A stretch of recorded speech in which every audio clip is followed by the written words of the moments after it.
ఇంతకీ పన్నీర్ ఇంట్లో ఏం జరుగుతోంది? పన్నీర్కు మద్దతుగా ఉన్న ఎమ్మెల్యేలు ఎంతమంది? శశికళకు నిమిషానికోసారి సవాల్ విసురుతున్న పన్నీర్ను వెన్నంటి ఉన్నది ఎవరు?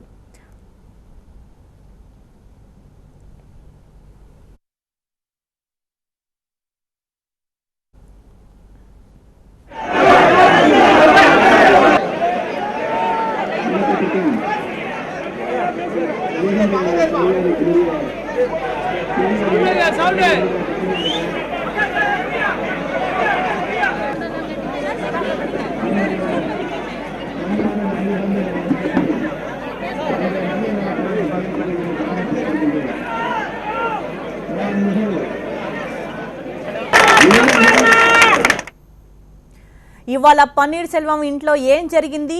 ఇది ఎటువంటి పరిణామాలకు దారితీస్తోంది? మరింత సమాచారాన్ని పన్నీర్ సెల్వం ఇంటి దగ్గర నుంచి మా ప్రతినిధి దేవి లైవ్ లో అందిస్తారు. దేవి, ఎమ్మెల్యేలు శశికళ ఏర్పాటు చేసిన మీటింగ్ కి ఎమ్మెల్యేలందరూ హాజరయ్యారు. తర్వాత బస్సులోకి సీరియస్ రహస్య ప్రాంతానికి తరలించారు. ఇక్కడ ఓపీఎస్ ఇంటికి కేవలం 4 ఎమ్మెల్యేలు మాత్రమే వచ్చారు. అయితే ఒక చిన్న విషయం గమనించాల్సింది ఏంటంటే, సాధారణంగా ఇలాంటి క్యాంప్ రాజకీయాలు ఎప్పుడు మనం చూస్తూ ఉంటాం. క్యాంప్ రాజకీయాలప్పుడు వాళ్ళ వ్యూహం వేరేగా ఉంటుంది. మళ్ళీ అక్కడ నుంచి బయటకు రాగానే వాళ్ళకు తగ్గ వాళ్ళకి ఇష్టమైన వర్గం వైపు వాళ్ళు మళ్ళీ అవకాశం కూడా ఉంది. సో ఓపీఎస్ అదే కాన్ఫిడెన్స్ తో ఉన్నారు. ఓపీఎస్ చాలా స్పష్టంగా చెప్తున్నారు. మాట్లాడినవి 2 ముక్కలే, కానీ అది చాలా స్పష్టంగా చెప్పారు. ఆ 2 లైన్లు ఏంటంటే, మంచి ప్రభుత్వాన్ని ఏర్పాటు చేయడానికి తగ్గ అన్ని అవకాశాలు మా దగ్గర చాలా స్పష్టంగా ఉన్నాయి. తమిళనాడు ప్రజలకి త్వరలోనే మంచి ప్రభుత్వం రాబోతోంది అన్న 2 లైన్లు చెప్పి ఆయన మళ్ళీ లోపలికి వెళ్ళిపోయారు. సో ఇదే దాన్ని బట్టి మనం అర్థం చేసుకోవాల్సింది, ఆయన త్వరలోనే ప్రభుత్వం అంటే ఈయనే సీఎం గా రాబోతున్నారనే చాలా గట్టిగా ఆయన నమ్ముతున్నారని తెలుస్తోంది. మరి అది ఏఐడిఎంకే వైపు నుంచి చాలా మంది మద్దతుదారులు ఇలా వచ్చి ఇక్కడ పవర్ ఏర్పాటు చేసుకుంటారా, లేకపోతే డిఎంకే ద్వారా ఏమన్నా కూటమి ఏర్పాటు చేయబోతున్నారా, లేకపోతే ఈయన ఏమైనా కొత్త పార్టీ పెడతారా? వీటికి సంబంధించి మాత్రం ఎటువంటి క్లారిటీ ఇంకా రాలేదు. ఆయన ఒకటే చెప్తున్నారు, మంచి ప్రభుత్వం త్వరలో తమిళనాడు రాష్ట్రంలో రాబోతోంది, తమిళనాడు ప్రజలకు మంచి ప్రభుత్వం అందించే దిశగా అన్ని అవకాశాలు మా దగ్గరే పుష్కలంగా ఉన్నాయి, ఇదే మాటలు చెప్పారు. సో శశికళతో అయితే మాత్రం, శశికళ వర్గంతో అయితే మాత్రం కలవరు అనేది మాత్రం స్పష్టంగా అర్థమవుతున్నప్పటికీ, మరి శశికళ వర్గం వైపు నుంచి కూడా ఏమైనా సంప్రదింపులు జరిపితే మళ్ళీ ఏమైనా కాంప్రమైజ్ అయ్యి, లేకపోతే ఇద్దరు కలిసి పనిచేస్తారా అనేది కూడా మనం చూడాల్సిన అవసరం అయితే కనిపిస్తోంది. స్వేచ్ఛ. రైట్, థ్యాంక్ యూ దేవి.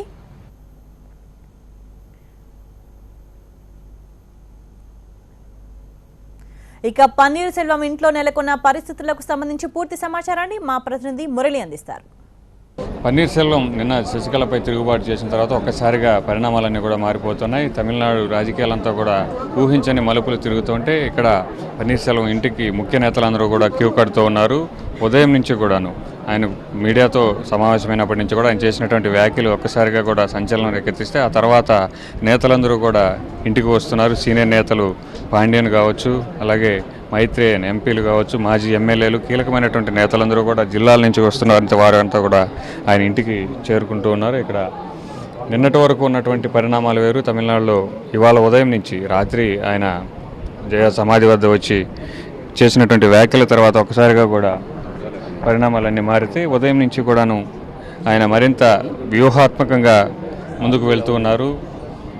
చేస్తున్నటువంటి వ్యాఖ్యలు కావచ్చు, తమిళనాడులో జరుగుతున్నటువంటి పరిణామాలు ఒకసారిగా పన్నీర్ సెల్వం తీసుకున్నటువంటి నిర్ణయంతో ఏడీఎంకే వర్గంలో, శశికళ వర్గంలో ఒక్కసారిగా కూడా ఆందోళన నెలకొన్నటువంటి పరిస్థితి. అత్యవసరంగా సమావేశమైనటువంటి ఎమ్మెల్యేలు కూడా ఎవరు కూడా ఆందోళన చెందాల్సిన అవసరం లేదని వారంతా కూడా ధైర్యం చెప్పే ప్రయత్నం చేసినప్పటికీ కూడాను వాళ్ళలో తెలియని ఒక ఆందోళన కారణంగా ఎమ్మెల్యేలందరినీ కూడా ప్రత్యేకంగా బస్సులో తీసుకువెళ్ళి ఒక క్యాంప్ ఏర్పాటు చేశారంటే పన్నీర్ సెల్వం ఎఫెక్ట్ ఏ విధంగా ఉందో కూడా అర్థం చేసుకోవచ్చు. అన్నాడీఎంకేలోని అంటే ఇప్పుడు ప్రస్తుతం పన్నీర్ సెల్వం వైపే అందరూ కూడా వస్తుండడంతో పార్టీ దాదాపు చీలిక ప్రారంభమైంది. కీలకమైనటువంటి నేతలందరూ కూడా వస్తూ ఉన్నారు.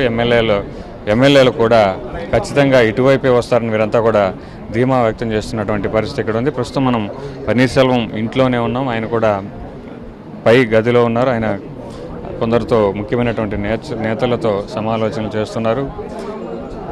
పరిణామాలు రోజుకి మారిపోతున్నటువంటి పరిణామాలు కావచ్చు, ఏ విధంగా ముందుకు వెళ్ళాలి. ఇప్పటికే గవర్నర్ని కలుస్తానని ప్రకటించినటువంటి పన్నీర్ సెల్వం ఎప్పుడు గవర్నర్ కలుస్తారు, కలిస్తే ఏ విధంగా ముందుకు వెళ్ళబోతున్నారు అనేది కూడా సో రాబోయే గంటలు కొద్ది గంటల్లో తెలిసేటువంటి అవకాశం ఉంది. కెమెరామెన్ సురేష్తో మురళి, TV9, ఓ పన్నీర్సెల్వం ఇంటి నుంచి.